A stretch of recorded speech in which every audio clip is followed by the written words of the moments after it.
런던 중심부의 그 비싼 땅에 한국 문화를 알리는 건축물을 세운다고요? 템스강 바로 옆에요? 대체 왜요? 그 돈으로 차라리 더 실용적인 프로젝트를 하지. 2009년 한국 정부가 낡은 철도 부지를 사들이겠다고 발표했을 때 의아함과 회의적인 목소리가 뒤따랐습니다. 돈 낭비라는 비난이 쏟아졌고 많은 이들이 프로젝트의 성공 가능성을 의심했죠. 그러나 지금 그 땅은 단순한 건축물이 아닌 한국 문화의 중심지로 런던에서 빛나고 있습니다. 도대체 한국 정부는 왜 모두가 의아해했던 그 땅을 선택했을까요? 그리고 어떻게 전 세계가 주목하는 성공적인 건축물이 탄생하게 된 걸까요?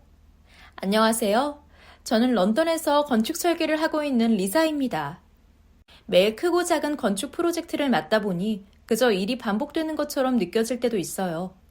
그런데 몇 년 전 한 통의 전화가 권태로운 제 삶에 아주 새로운 방향을 제시해 주었습니다.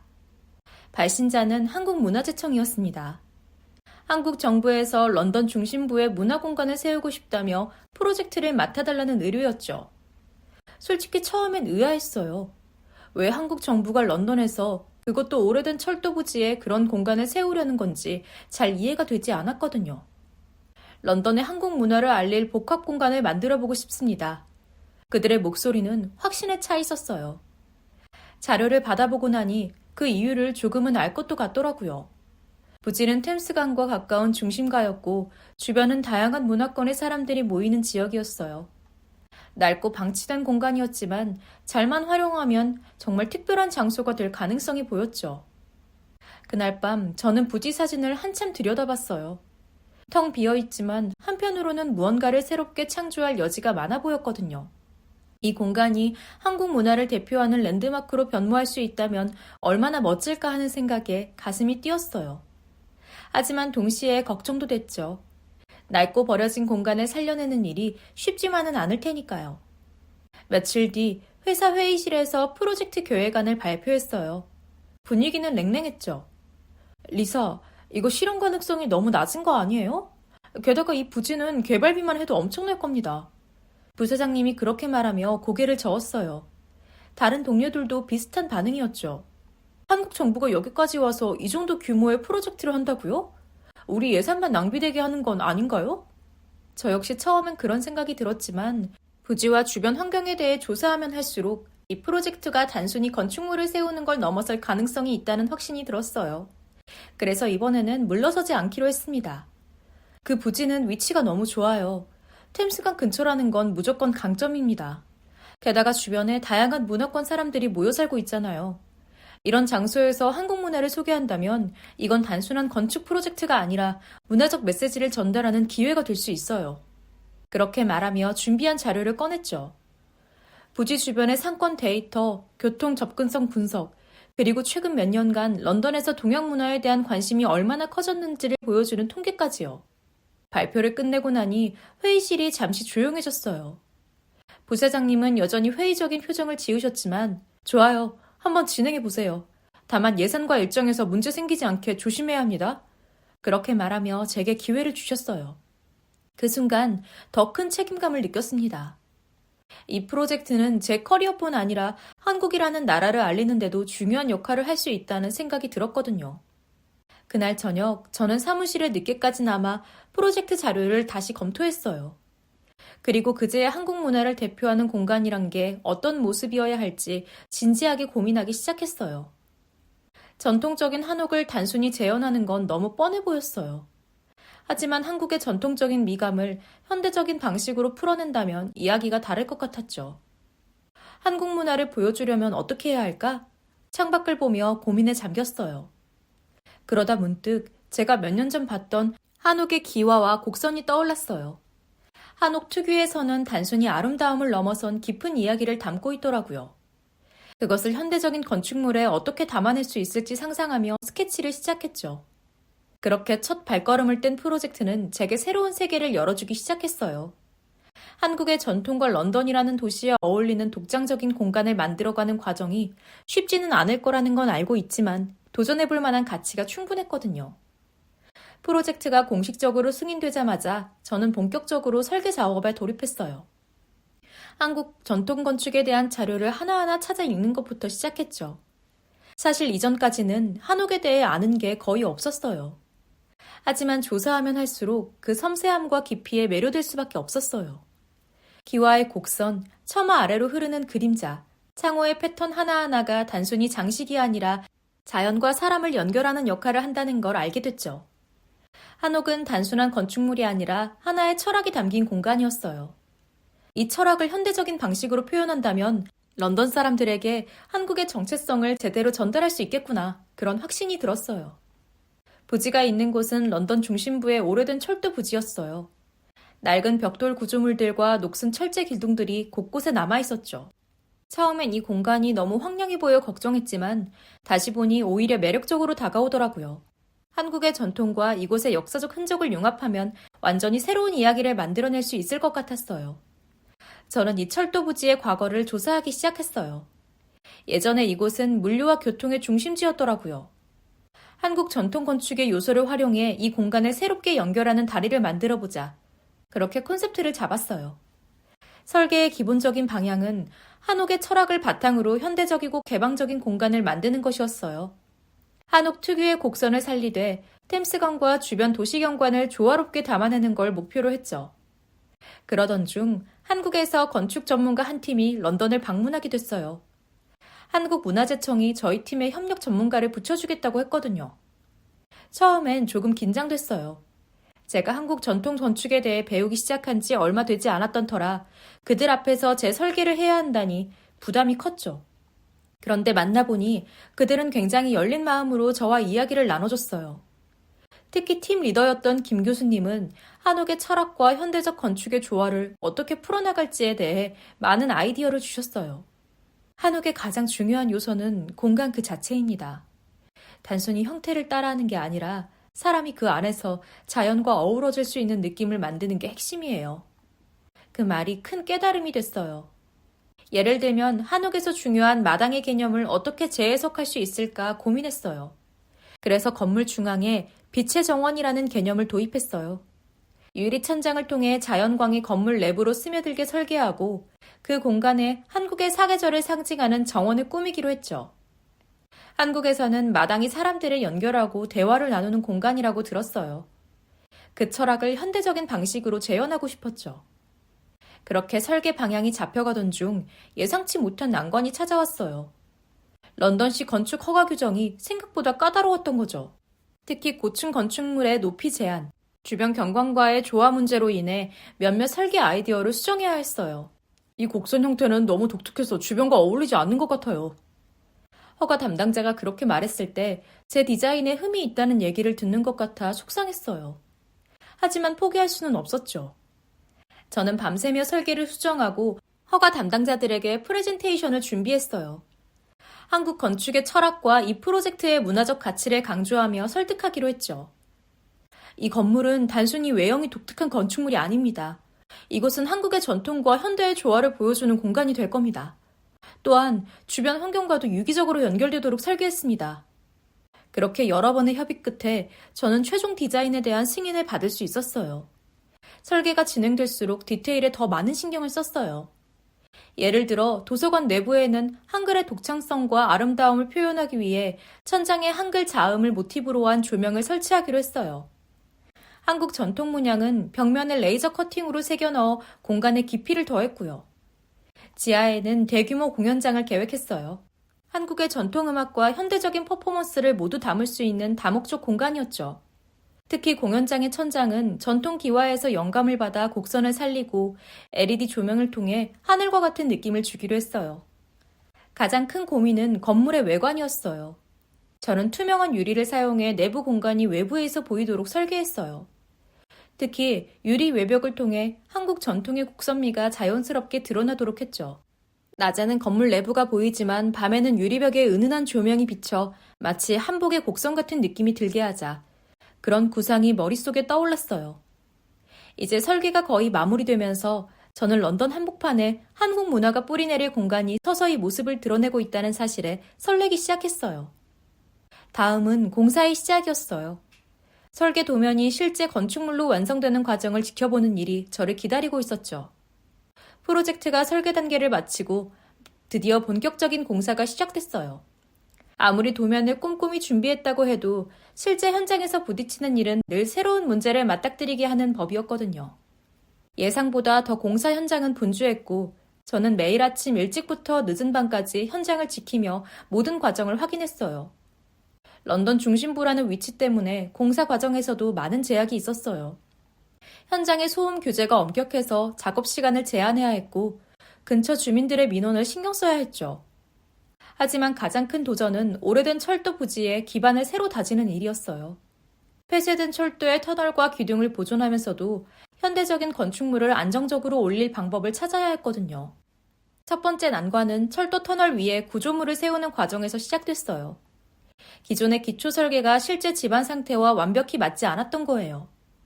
예상치 못한 추가 작업이 필요하다는 소식을 들었을 때 머리가 복잡해졌죠. 예산 초과와 일정 지연이라는 부담이 눈앞에 다가왔으니까요. 하지만 한국 정부에서 보내준 공학 전문가의 도움으로 난관들을 하나둘 돌파해 나갈 수 있었어요. 여기서 철도를 보강하고 새로운 기초구조를 설계에 반영해야 합니다. 한국에서 온 공학 전문가가 제게 그렇게 조언했어요. 처음엔 긴장했지만 그의 제안은 상황을 해결할 돌파구가 됐죠. 기존의 철도 터널을 보존하며 동시에 건물의 안정성을 강화할 수 있는 방안을 찾아냈거든요. 공사는 예상보다 더딘 속도로 진행됐지만 그 과정에서 건물의 근본적인 안정성을 확보할 수 있었어요. 그러던 중 프로젝트에 대한 관심이 점점 커지기 시작했어요. 지역 언론사에서 한국문화원이 지어지고 있다는 소식을 다루기 시작한 거죠. 한국 전통과 현대적 감각이 결합된 문화공간이 런던에 생긴다는 헤드라인이 사람들의 이목을 끌었어요. 인터뷰 요청도 이어졌고 공사 현장에는 구경 오는 사람들도 늘어났어요. 어느 날은 한 무리의 대학생들이 공사 현장을 찾아왔어요. 그들은 이 프로젝트가 단순히 건축물이 아니라 문화적 상징으로 자리 잡을 거라는 점에 매료됐다고 말했어요. 그중 한 학생이 이렇게 묻더군요. 이 프로젝트는 단순히 건축물을 세우는 걸 넘어서는 것 같아요. 어떤 의미를 담으려고 하셨나요? 저는 잠시 고민하다가 대답했어요. 이 건물은 한국 문화를 전 세계에 알릴 첫 번째 관문이 될 겁니다. 단순히 전시나 공연을 보여주는 공간이 아니라 사람들이 한국을 이해하고 사랑하게 되는 시작점이 되기를 바라요. 현장을 오가는 작업자들과도 더 자주 이야기를 나누며 그들의 의견을 들었죠. 그들 역시 이 프로젝트의 특별함을 느끼고 있더라고요. 이건 단순한 일이 아니에요. 우리가 만드는 게 어떤 의미인지 알기 때문에 더 열심히 임하게 됩니다.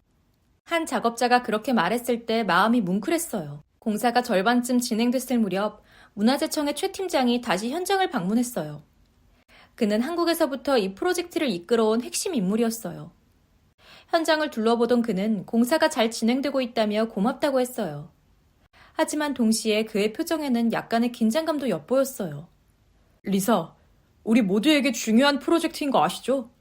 이건 단순히 건물이 아니라 한국과 세계를 잇는 다리가 될 겁니다. 한국 정부에서도 올해 가장 기대하고 있는 해외 프로젝트인지라 끝까지 프로젝트 잘 이끌어 주셔야 해요. 부탁드립니다. 그의 말을 들으며 다시 한번 이 프로젝트의 무게를 실감했어요. 하지만 그 뒤에도 문제는 계속 찾아왔어요. 건축자재 수급이 원활하지 않아 공사가 멈출 뻔한 적도 있었고 예상치 못한 비용 증가로 인해 예산을 조정해야 했던 적도 있었죠. 그럴 때마다 팀원들과 머리를 맞대고 해결책을 찾았어요. 특히 외관 설계에서 사용하기로 한 특수 유리가 문제가 됐어요. 한국에서 제작된 이 유리는 건물 외벽에 한옥의 곡선을 표현하는 핵심 요소였는데 수송 과정에서 손상이 생겨 납기가 늦어진 거예요. 모두가 답답해하던 순간 최 팀장이 한국으로 직접 연락해 문제를 해결했어요. 그의 신속한 대응 덕분에 큰 위기를 넘길 수 있었죠. 그렇게 하나씩 난관을 극복하면서 건물은 점점 제 모습을 찾아가기 시작했어요. 작업자들이 크레인을 통해 외벽 유리를 설치하던 날, 저는 한참 동안 그 과정을 지켜봤어요. 반짝이는 유리가 햇빛을 받아 아름다운 곡선을 그리며 반사되는 모습은 정말 장관이었어요. 이제 정말 완성에 가까워지고 있구나. 그날 느꼈던 벅참은 지금도 잊을 수 없어요. 공사는 어느덧 마무리 단계로 접어들었어요. 건물 안에 한국 전통 문화를 담기 위한 세부 작업들이 남아있었죠. 벽에 새겨질 문양과 조명, 내부 정원의 식재 같은 것들이요. 건축인으로서 꽤 경력이 되지만 이렇게까지 세세히 공들인 건 정말 이제 처음이었어요. 모든 일이 계획대로만 흘러가진 않았지만 그 과정에서 배운 것도 많았어요. 한국 문화의 아름다움과 그 안에 담긴 깊은 철학을 직접 경험하며 이 프로젝트가 제게 얼마나 특별한 의미로 남을지 실감할 수 있었거든요. 공사가 마무리 단계에 접어들자 건물 내부를 채울 세부 작업이 시작됐어요. 이제는 단순히 구조물을 완성하는 것이 아니라 이 공간에 한국 문화의 혼을 담아야 했죠. 이 작업은 설계 때보다 더 많은 고민과 협업이 필요했어요. 모든 디테일이 이 공간의 정체성을 결정짓는 열쇠가 될 테니까요. 먼저 건물 내부의 가장 상징적인 공간인 중앙 정원에 대해 논의가 시작됐어요. 설계 당시 저는 유리천장을 통해 자연광이 스며드는 정원을 구상했는데 한국문화재청에서 전통적인 사계절 정원을 재현하고 싶다는 제안을 해왔어요. 여기에 한국의 사계절을 담아보는 건 어떨까요? 봄의 매화, 여름의 대나무, 가을의 단풍, 겨울의 소나무 같은 요소를 담아서요. 그 말을 듣자마자 머릿속에 그림이 그려졌어요. 그 아이디어라면 정말 한국의 자연과 정서를 런던 한가운데로 옮겨오는 상징적인 공간이 될 수 있을 것 같았거든요. 저는 한국에서 조경 전문가들을 초청해 정원 설계를 맡았어요.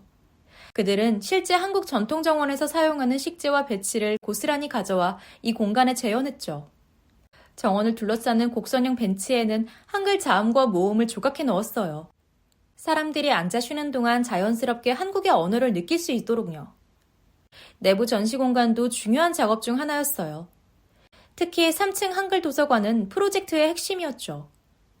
도서관 중앙에는 대형 조형물을 설치하기로 했는데 제가 제안했던 한글의 모음을 형상화한 디자인이 최종적으로 채택됐어요. 거대한 유리 조형물이 천장에서부터 내려오며 각기 다른 빛을 반사하는 형태였죠. 이 조형물을 통해 한글이 단순한 문자가 아니라 한국 문화의 핵심이라는 메시지를 전달하고 싶었어요. 지하 공연장도 공사의 백미 중 하나였어요. 한국의 전통음악과 현대 공연을 모두 소화할 수 있는 다목적 공간으로 설계됐죠. 천장은 전통 기와의 곡선을 재해석한 형태로 첨단 음향 기술과 결합해 공연장 전체가 악기처럼 가능하도록 디자인됐어요. 특히 한국에서 온 음향 전문가들이 공연장의 울림과 음향 배치를 조율하면서 이곳이 단순한 공연장이 아니라 예술과 기이 융합되는 공간으로 완성됐어요. 마지막으로 외부 디자인에 대한 작업도 이어졌어요. 건물 외벽의 유리는 낮에는 내부를 투명하게 보여주지만 밤에는 조명으로 한복의 곡선을 형상화하도록 설계됐죠. 저녁 무렵 공사 현장에서 테스트 조명을 켜본 날, 그 광경은 말로 표현할 수 없을 정도로 아름다웠어요. 마치 한복을 입은 건물 같아요. 그날 한국문화재청에서 온 최 팀장이 이렇게 말하며 감탄했던 모습이 지금도 생생해요. 드디어 개관식 날이 밝았어요. 며칠 전부터 문화원이 있는 거리 곳곳엔 화려한 장식과 함께 개관을 알리는 배너가 걸렸고 수많은 사람들이 오가는 모습에 묘한 긴장감이 감돌았어요. 저는 개관식 준비로 새벽부터 분주했죠. 오늘 하루가 지난 몇 년간의 모든 노력을 보여주는 날이니까요. 아침이 되자 건물 앞에 사람들이 모여들기 시작했어요. 지역 언론은 물론 한국 언론사와 전 세계의 문화 전문가들까지 이 자리에 함께하기 위해 찾아왔더라고요. 특히 런던의 한인 교민들 사이에서 이 프로젝트에 대한 기대가 컸어요. 많은 이민자들이 손을 맞잡고 환영의 말을 건네며 저를 격려했죠. 이런 공간을 꿈꿨던 적이 있어요. 우리 문화가 런던에서 이처럼 당당하게 자리 잡게 된 게 정말 자랑스럽습니다. 한 교민 어르신이 이렇게 말씀하셨을 때 제가 몇 년 전 처음 이 프로젝트를 시작했을 때 느꼈던 두려움이 떠올랐어요. 모든 것이 낯설었던 당시를 생각하면 지금 이 순간이 얼마나 큰 감동인지 실감했죠. 개관식은 정오에 시작됐어요. 한국 전통 사물놀이 공연이 화려한 북소리와 함께 행사의 포문을 열었고 사람들의 박수와 환호가 이어졌어요. 건물 앞에 자리한 테이프 커팅식이 진행될 때 저는 뒤에서 그 장면을 조용히 지켜봤어요. 유리 외벽에 비친 한국의 곡선 같은 디자인이 햇빛을 받아 반짝이는 모습은 마치 살아있는 공간처럼 느껴졌죠. 행사가 끝나고 사람들이 하나둘 문화원 안으로 들어가기 시작했어요. 가장 먼저 사람들이 향한 곳은 중앙 정원이었어요. 유리천장을 통해 들어오는 자연광 아래 사계절을 담은 정원이 그 모습을 드러냈죠. 사람들은 대나무와 매와 소나무 사이를 천천히 걸으며 사진을 찍거나 감탄사를 내뱉었어요. 이게 바로 한국의 정원인가요? 정말 평화롭고 아름다워요. 그 말을 들으며 이 정원이 단순히 꾸며진 풍경이 아니라 한국의 자연과 철학을 담은 공간이라는 점을 알리는데 성공했다는 생각이 들었어요. 3층의 한글 도서관도 많은 관심을 끌었어요. 특히 중앙에 설치된 유리 조형물이 방문객들의 시선을 사로잡았죠. 조형물에서 반사된 빛이 벽과 천장을 부드럽게 물들이며 한글의 곡선미를 그대로 보여주고 있었어요. 한 외국인 관광객이 저에게 다가와 말했어요. 한글이 이렇게 아름다운 글자인 줄은 몰랐어요. 단순히 언어를 넘어 예술 같아요. 그 순간 이 프로젝트를 통해 한국 문화의 깊이를 전할 수 있다는 사실이 너무 뿌듯했어요. 개관식이 끝날 무렵 저는 건물 앞에 서서 모든 순간을 되새겨봤어요. 사람들이 떠나고 조명이 켜진 건물을 바라보니 감회가 새로웠어요. 몇 년 전 낡고 버려진 철도 부지에서 시작된 이 프로젝트가 이제는 이렇게 당당히 서 있다는 사실이 믿기지 않을 정도였죠. 그때 문화재청의 최 팀장이 다가와 말했어요. 리사, 정말 수고 많으셨습니다. 이 공간은 단순히 한국 문화를 알리는 곳이 아니라 글로벌 시민들의 마음을 연결하는 다리가 될 겁니다. 그 말을 듣는데 갑자기 눈시울이 뜨거워졌어요. 건물 앞 광장에서 한 할머니가 손주들과 사진을 찍고 계셨어요. 그 모습이 너무 따뜻하고 아름다워 보였어요. 나중에 들은 이야기로는 그 할머니는 40년 전 한국에서 이민 오셨다고 하더라고요. 그날 처음으로 손주들에게 한국 문화를 제대로 보여줄 수 있었다며 너무 행복해하셨다는 이야기를 듣고 또 한 번 가슴이 뭉클했어요. 이 프로젝트는 제게 단순히 일 이상의 의미였어요. 한국이라는 나라와 그 문화의 깊이를 배울 수 있었고 그것을 전 세계 사람들과 나눌 수 있는 기회를 얻었으니까요. 이제 매일 아침 이 건물이 런던 한복판에서 한국의 이야기를 전할 거라는 걸 알기에 그날 이후로도 제 마음은 늘 이곳에 머물러 있을 거예요. 끝이 아닌 새로운 시작. 이 공간이 앞으로 만들어낼 이야기가 너무 기대됩니다. 여기까지가 제 이야기였어요. 한국과 관련된 프로젝트를 또다시 맡아 그때 그 감동을 다시 한번 꼭 느껴보고 싶네요. 긴 이야기 들어주셔서 감사합니다.